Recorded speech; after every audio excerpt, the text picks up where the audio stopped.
everybody. This is Rachel Treese, CEO of FTS Global, and I am very excited to be hosting Robert McKillop on Flex in the City this afternoon. We are still in the middle of the COVID crisis. We are 8 weeks into lockdown, and I'm really thrilled to have Robert with us. He's the Global Head of Product and Client Solutions at Standard Life Aberdeen. Hello, Robert. Hello, Rachel. Hi. It's a pleasure to be here. It's a pleasure to welcome you. We're very excited to have you on the show today because I know that you are really passionate about coaching and leadership and making financial services a better place to be. So as we always do, Robert, we start by finding out a little bit about you and your story and how you came to fall into the wild and wonderful world of financial services and asset management in particular. Well, where to start? I guess I could start. I know we are going to talk about my rugby career as well as my asset management career. My rugby career started when I was 6 years old. My asset management career didn't. And instantly fell in love with rugby. Spent my teenage years balancing a love of cricket and rugby. And I've always been very, very lucky with the rugby teams that I've played for. Lucky to play at a school like Dollar Academy, where being in the first 15 was really held up as being something special, and you were representing the whole of the school. And the bulk of my senior playing career was at Stirling County Rugby Club, which was a wonderful journey because we were the first club to climb from the lowest rung of Scottish rugby all the way up to be Scottish champions in 1995. And we were always seen as very anti-establishment, the upstarts who didn't belong in the top league. And that was our energy. I think we were Scottish rugby's equivalent of Wimbledon Soccer Club. We used to chant that no one liked us and we didn't care. And that was our energy, and that fueled our commitment to the cause, which might be something we come back to later. It's a rebellious energy I sense there, yeah? It certainly was, yeah, absolutely. And it was a great thing. I mean, it really was a fantastic journey to be involved in. I think the other thing, through my rugby career and my cricket career, actually, I naturally always ended up as captain or coach. And latterly, as the injuries mounted, I moved more and more towards coaching. The only reason I mentioned that is I want to stress, I don't think I was ever the best player in any rugby team or cricket team that I played in. And that's not me being humble. I just think that's very relevant, again, to our discussion about leadership in financial services. I'd always been a student of the game of rugby. I proudly call myself a rugby geek. I don't see there's any reason to be shy about that. And when I was young, I worked really, really hard, game after game, reading books and magazines to be the best I could possibly be. And latterly, I guess I took that same passion to look for any insights that could help the players that I was lucky enough to coach or the teams that I coached. Loved looking at other sports for ideas. Actually took quite a lot of business thinking back into sport as well. So I think the cross-reference there is really, really important. Was lucky enough latterly to coach for the Scottish Rugby Union, coached the Scotland under-19 and under-20 teams. Pinnacle there was coaching the Scotland under-20s at a Junior World Cup, which was a month-long tournament, which was fantastic. But I guess from 1994 onwards, I also had a day job in asset management, as you mentioned. And from 2004 onwards, also had 3 kids. And sadly, if you want to do rugby coaching properly, it's a big commitment. So in 2011, I made what was a hellish decision, to be honest, to walk away from rugby coaching. But it was consuming 25 to 30 hours a week. Wow. And that on top of trying to be a father and trying to be deputy head of global equities at Standard Life Investments, I was worried that I was going to be average at all 3, and I don't like being average. So I had to take the decision to move away from rugby coaching. My investment career started as a Japanese equity analyst. As I said, moved on to the global equity desk in 2007, just prior to the Lehman crisis. So I had wonderful market timing, personally. And in 2010, decided when Standard Life Investments had this new role of head of products and solutions, that I wanted to be part of driving our corporate strategy, not analyzing the strategy of other companies, which you tended to do as an asset manager. And I took that role on in 2010, was the first person to have that role in the company. have continued that role through our recent merger. And can honestly say I think it's the best job in the company, because I see all asset classes, all regions, all channels, and I see what's going on everywhere. So for me, somebody who I like to embrace my generalist nature, I think it's a great job. But doing that and professional rugby coaching at the same time was sadly not tenable. Yeah, I can totally understand that. Being a mum myself, I can totally understand how challenging that must have been. So you've been invited on to Flex in the City because we want to make financial services a better place to be. And you've been nominated as a great leader. And if you've listened to some of the former Flex in the Cities, they always do a little bit of research and ask a few people to describe these leaders that are on this show. And your leadership style has been described as enthusiastic, energizing, coaching, supportive and ambitious by one person, and also consistent and inclusive and full of integrity. Do you want to tell me a little bit more about those? And do those words resonate with you? And what do you think of that beautiful acknowledgement? I'm blushing as we speak. I mean, they're incredibly kind. I think all of those words link back to one of them, which is coaching. And I think, I honestly think you cannot be a coach unless you are enthusiastic and optimistic. And I actually think certainly in today's environment, you cannot be a corporate leader unless you're enthusiastic and optimistic. I think being supportive is a key part of a coach's role. I think long gone are the days of the autocratic, shouty coach. I think coaching really is a partnership where you are being supportive, and supportive on a broad, holistic development of the individual, not a very narrow performance-oriented agenda. So it's very, very broad. It's about building social skills. It's about supporting their human development and their personal development as well as their delivery. We will probably touch on this, but you cannot be a good coach unless you are consistent. Rugby players, or I'm sure any sporting player, and people in the workplace will instantly pick up if a leader is inconsistent. And I think inclusiveness, I think, is really, really key. I mean, we obviously have a strong focus on diversity and inclusion. Part of my day job is to drive innovation in our company. And the lifeblood of innovation, in my mind, is intellectual diversity. And it's that difference of thought and the collective intelligence that we can bring, the different perspectives. So that's exactly the same when we were trying to solve rugby problems. Why does Team A keep beating us? What do we need to do differently? And you would include your senior players, your assistant coaches. This cannot be, again, autocratic. So I like to think if you are a decent coach, you've got to be enthusiastic and ambitious. You have to be consistent, and you have to be inclusive. I'm very pleased if somebody thinks enough that I have to say that I have integrity. I do think, and I think I've probably got better at this as I've grown older, that I boil all of my personal values down to being a decent human being.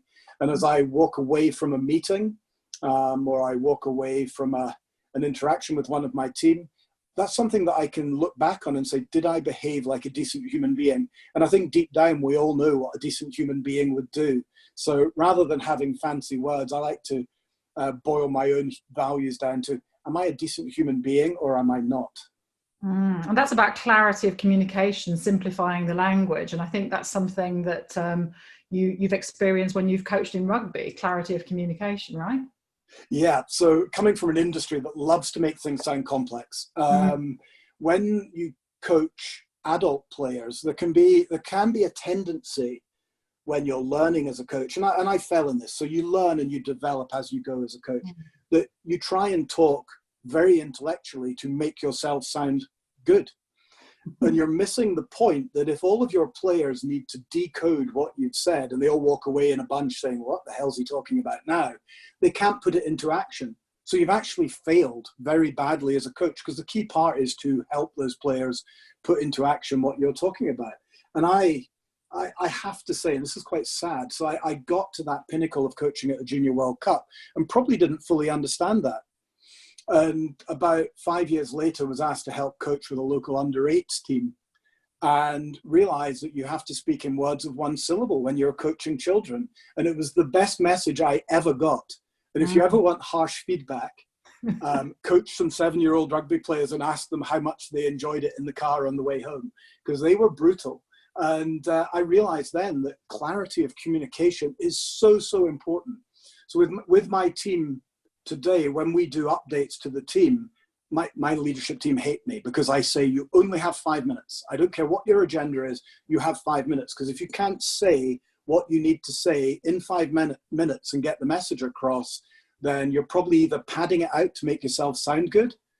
All you need to give them is the message that they need to receive. And if you can't do that in 5 minutes, you're probably not very clear on what the message is. Absolutely. And so other than this clarity of communication, and we can hear your passion about rugby, what do you think financial services can truly learn from rugby or other sports? I mean, I think it is other sports, Rachel, as well as rugby. I don't think rugby is unique. Well, actually, I do think it's unique, but but it's not as unique as I'd like to think. I think the two most important things are, the first one is to embrace honest feedback, and that can verge on being incredibly harsh from time to time. But you cannot, again, escape that if you're going to be a top-level rugby coach. Because if players are not performing to their potential, they need to understand why. And the crucial part of giving that really blunt feedback, and believe me, if you leave a player out of the opening game of a Junior World Cup when he's been in the team all year, and he is in floods of tears for 25 minutes, but you've got to be very blunt and very factual with your honest feedback to him, you really learn that in business, nothing will ever be quite as harsh or as horrible as that as a leader. The crucial bit, though, is you have to give them a way back. Mm-hmm. So once you've delivered that harsh feedback, if you're a manager, you then walk away. If you're a coach, you then say, so that's where we are. And Rachel, you might not like me right now because of the feedback I've given you, but look, my job is to make you reach your potential. My job is to get you back in the team and create competition for places. So I need to give you a way back. So that young man who was left out of that opening game of the Junior World Cup, by the end of the Junior World Cup was back in the team and was a major player in the team and performed incredibly well. But I have no doubt for 2 or 3 days after that first conversation, he despised me. He still sends me birthday wishes every year, and that's 12 years later. So, I think people do appreciate in the long run if you give them the harsh feedback that allows them to be better. Mm-hmm. I think the second thing that all business areas I think can learn from sport is you do not need to be the best player to be the best leader. And I think asset management in particular needs to probably learn to embrace generalists a little bit more.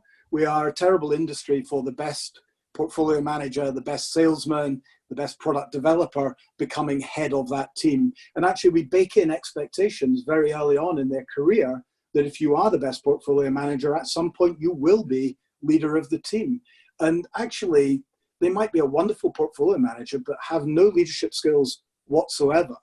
And I think we have to start to identify functional versus leadership skills much earlier, and again have that honest feedback with where we see somebody's potential lying. Absolutely.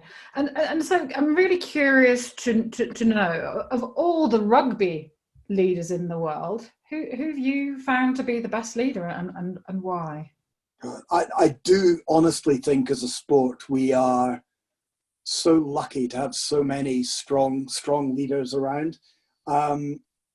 I think in rugby, though, I do think it's hard to look past Steve Hansen, who's just retired as the New Zealand All Blacks coach.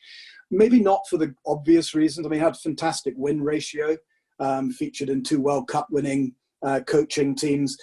But I do think it's the legacy that him and probably Graham Henry, who preceded him, have left behind for New Zealand rugby. They turned around the culture of New Zealand rugby when it was in danger of going off the rails. Maybe around about 2004, 2005. And they used a wonderful vision of Maori culture that says the sun shines on you as the leader of the tribe for only a small period. And your job as the leader of the tribe is to leave the tribe in a better place than you found it.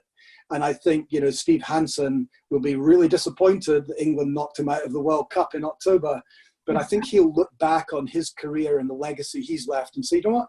I definitely left the tribe in a better place than where I found it. So I think he's great. I think it pains me as a Scotsman to also point out that Eddie Jones is somebody that I really, really admire, because I think he's managed to coach incredibly successfully in Australia, South Africa, Japan, and England at international level with incredibly different rugby cultures. And I think the lesson for all of us from that he's not gone in and tried to change the culture to be Eddie Jones's culture. He's gone in, he's understood the culture, and he's allowed those teams to reach their potential whilst being true to their own culture. So I think those two are people I really do look up to at the moment. Absolutely. And going back to the New Zealand rugby team, and do forgive me if I'm pronouncing this incorrectly, we've all seen the haka at the beginning of rugby matches, which is a ritual. What can financial services learn about ritualisation, and how can we bring that into a business environment? I think that's a great question, because I think it's one thing having a purpose, a meaning, a lovely vision, and some strategic objectives, but unless we link them to our daily activity, then I think we lose sight of them and people fail to make the connections between the big picture and what they do every day. So most people are familiar with the very traditional New Zealand haka, but as part of the cultural reboot, they wrote a new haka, which was all about them seizing the day and taking the day when the sun was shining on them as a group to add to the All Black legacy. So just before they go into war, and remember it is a war dance, just before they go into war, if they choose to do their Kapa o Pango haka, that haka is them basically reminding each other that they are going to seize the day and leave the New Zealand jersey in a better place. I think that's a great example. The other example from sport is, I think, is the Barcelona Football Club, who decided that their whole vision of the way to produce total football that would be different to anybody else was built around the ability to pass the ball accurately and quickly over short distances. And every single training session, they play a game called Rondo, which is some very highly paid footballers standing in a circle with another highly paid footballer standing in the middle, trying to get the ball off them as they pass it around. So to you and me, that would look like the most expensive game of piggy in the middle we've ever seen. But it's ritualizing and building into every single training session in a very fun way, the key element of their football strategy or their winning strategy. Fantastic. And so I'm now bringing us back to business, and I'd love to sort of seize on your experience in coaching in rugby. What could having a coaching culture really bring to financial services? How could it make financial services better? I think the two big picture things I think that we would take from sport or any high performing team environment. I think the first one is that any high performing team I've observed or been involved in has had that purpose or meaning or commitment that's bound them all together, some form of higher goal. And we can maybe come back to that. And I think whilst that to a lot of people sounds warm and fluffy, I think at the same time, those high performing teams have quite a harsh but very clear environment around about performance and behavioral expectations. So if you don't meet those expectations, you're not part of the team. So whether it's Barcelona, the New Zealand All Blacks, the England World Cup winning team of 2003, they will take out star players who are energy sappers for the people around them, who don't have the right work ethic. So a lovely big picture meaning, very clear performance objectives and behavioral expectations. And I think the coaching that we need to try and get to, and I have two frustrations of the corporate world. When we talk about talent development, we single out what talent is, and it's the top 5 or 10% of our team. And imagine if I turned up to my rugby club and said, tonight I'm only going to coach you 5 because you're the talented guys in the team, and the other 35 in the squad, I don't know, just go and do whatever you want to do, guys, but I'm not focusing on you. I wouldn't have a team. Those guys would walk, they would vote with their feet. We need to get into the habit that everybody has a talent And we have to try and focus our coaching efforts on everybody in the team. And actually, I'm sure somebody smarter than me can work that out mathematically, that if you improve a small group by a large percentage or the whole group by a small percentage, I think it's the latter that moves your team's performance much more. And we always talk in rugby that we're only as strong as the weakest link. So if we don't focus on coaching the weakest link in our team, then our team's not very good. So coaching has to be for everybody. The other thing that frustrates me is when our coaching interventions are driven by an HR system that says it's halfway through the year or it's the end of the year. Isn't it time you and Rachel had a coaching conversation? Coaching's got to be an everyday activity. And I think it's small and frequent works much, much better than large scale meetings. So I think we've got to make sure that coaching is for everybody and it's done every day. And I think that's really important. And it can no longer be, when the system tells us, just for the top 10%. Absolutely. So I'd love to bring you back now to leadership in general, if that's okay, Robert. And love to ask you, what leaders have inspired you from other industries, from the financial services industry, in your own life?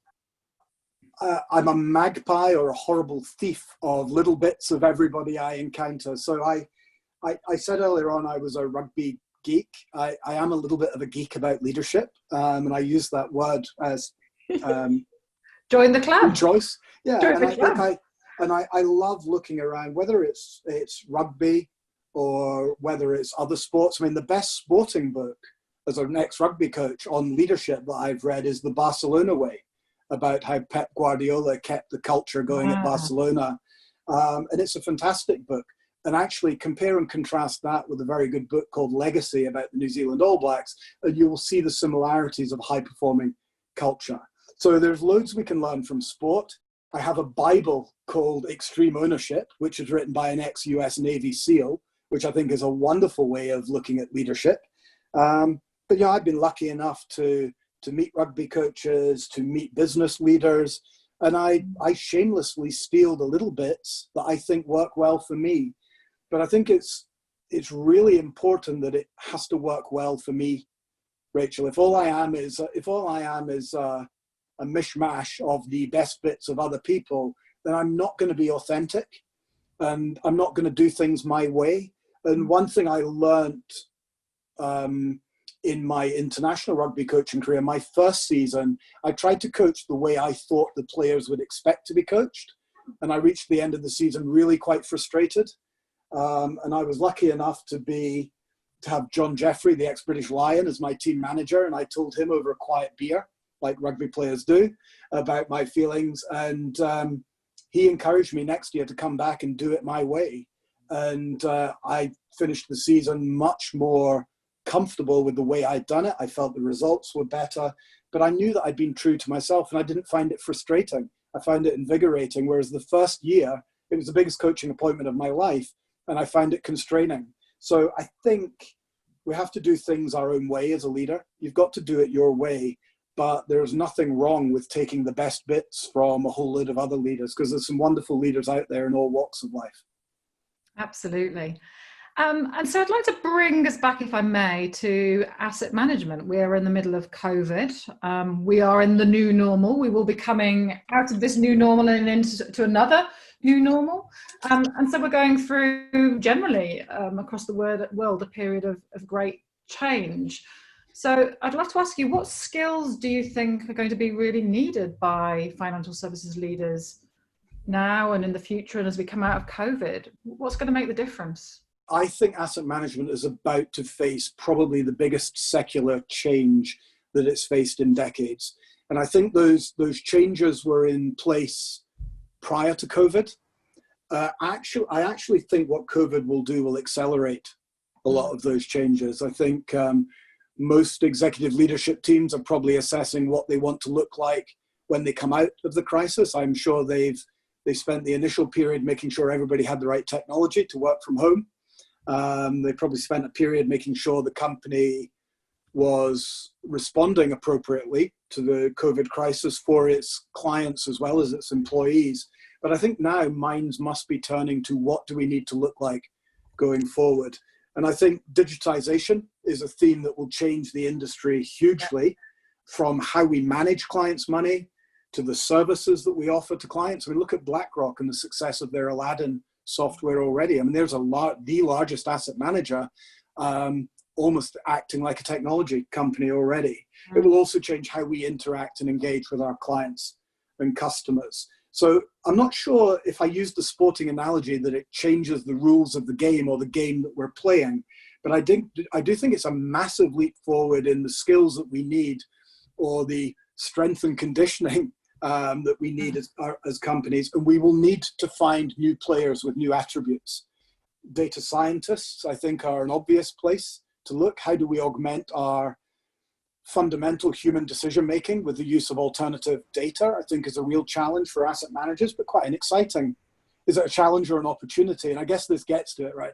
So when you go through a period of change is either an opportunity or a challenge, depending how you want to grab it.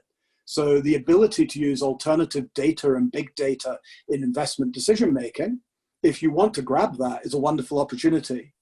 If you're scared of it, it's a major threat. And I think that mindset will be quite interesting in how we respond. So we'll need different skill sets, and we need to attract those different skill sets from different types of competitors. So it's no longer competing for investment analysts with other asset managers. We're competing for data scientists with Facebook, Google, and other technology giants.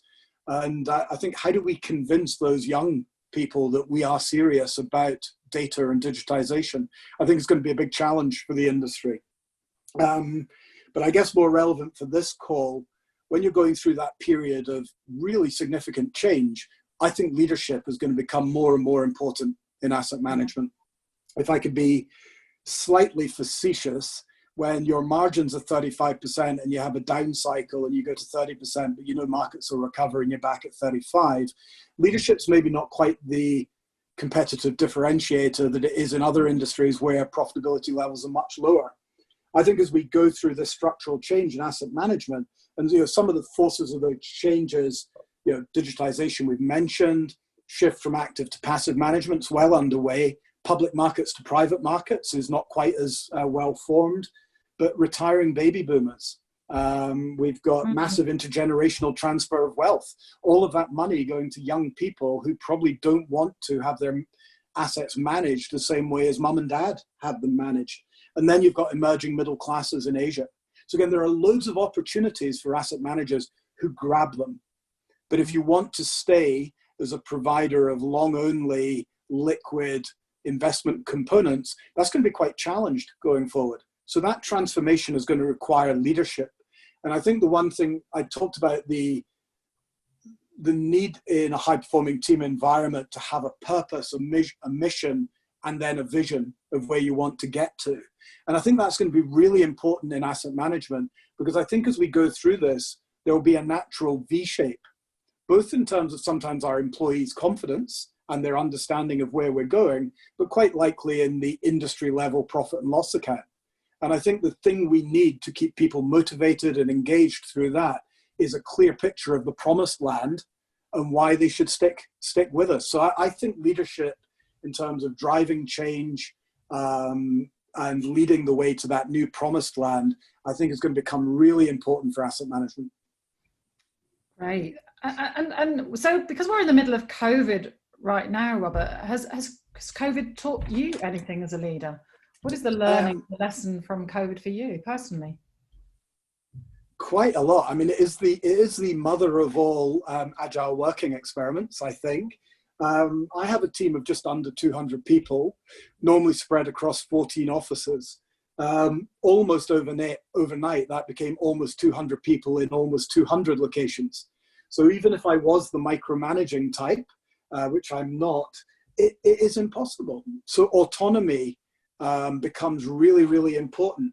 And I think if you want autonomy, it's incumbent on the leaders to be really clear about your expectations and the parameters that people have to operate in. And that's something me and my leadership team have worked really, really hard on, because early on, all of the decisions were being referred back to back to us as a leadership team, and we were trying to encourage people to take decisions by themselves. Then we realized that it was our fault. We hadn't given them clear enough parameters on when they could act and when they should refer. And I read, actually just in the last 2 weeks, that Reed Hastings, the CEO of Netflix, sometimes goes for months on end without making a decision because he's empowered his workforce to make all those decisions for him. If I look at the Steve Hansen, my All Black coaching hero, second half of the coaching week, he wasn't involved in training at all. His players ran it for him. So again, if we're going to be coaches, we are developing those leaders and decision makers of the future. So dealing with that level of autonomy has been something me and my leadership team have probably learned. I think the other one is how we chair meetings, and making sure that we are being inclusive. And sometimes that can be making sure people are comfortable being drawn into discussions. Sometimes it can be quite harsh that we know that there are people who want to dominate those virtual meetings and knowing when to close them off without being overly rude. So I've worked really, really hard at my chairing of meetings to make sure that I'm being inclusive and effective in that as well. So I guess one of the things I've found, Rachel, I think it's maybe come across as, I think if you want to be an effective coach, you can never ever stop learning. And Absolutely. I think COVID is a wonderful opportunity for us all to learn how to be a little bit better. And the very interesting bit is when we go back to whatever new normal looks like, what are the things from the old normal world have we discarded because we've learned that they were inefficient and disengaging and just didn't work for us? Absolutely. It'll be curious to see what comes out of it, won't it? And curiosity is one of the key skills I think we need to have as coaches. Get curious about what's going on. I think, yeah, go on. No, I was just going to say, I think curiosity and humility are two things that I've always tried to encourage in my leadership team, and learned very, very much from in a sporting background where your competitive advantage is eroded incredibly quickly because of the video analysis that other teams can do on your great new tactics. So we used to look at other sports. We looked at judo, we looked at cricket, we looked obviously at rugby league before it was fashionable. We looked at American football, we looked at business, we looked everywhere we could under every stone to try and get a competitive advantage. Absolutely. So I'd like to now call you out as a rebel. I see you have a little bit of a rebel in you, Robert. And so as that rebel, what would you like your legacy in financial services to be? If you were to be that rebel and call it out and make it better, what would that rebel say?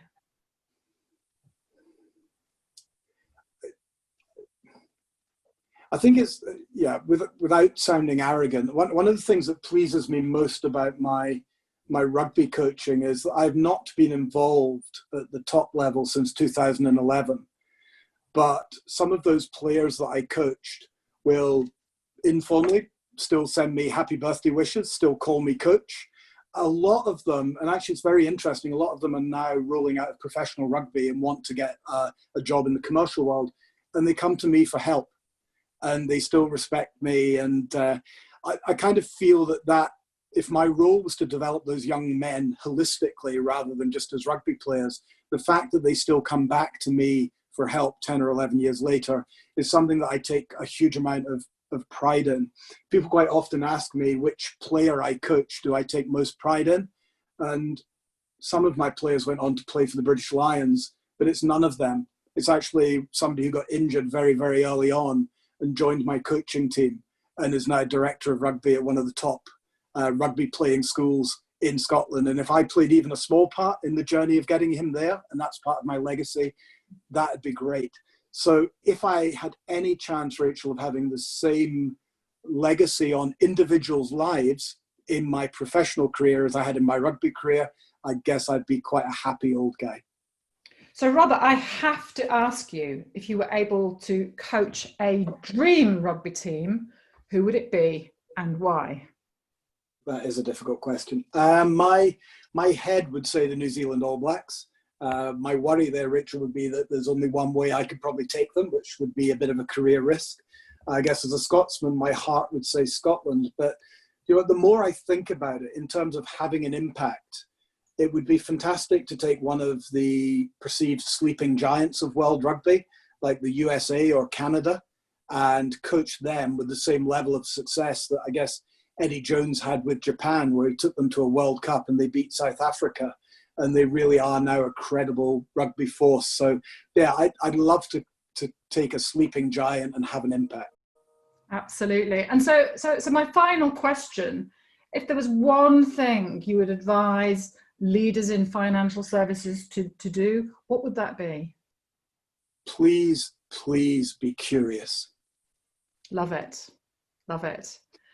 Robert McKillop, I hope you don't mind me saying this, but you are the flower of Scotland, and we thank you with all our hearts for being on Flex in the City today. Thank you.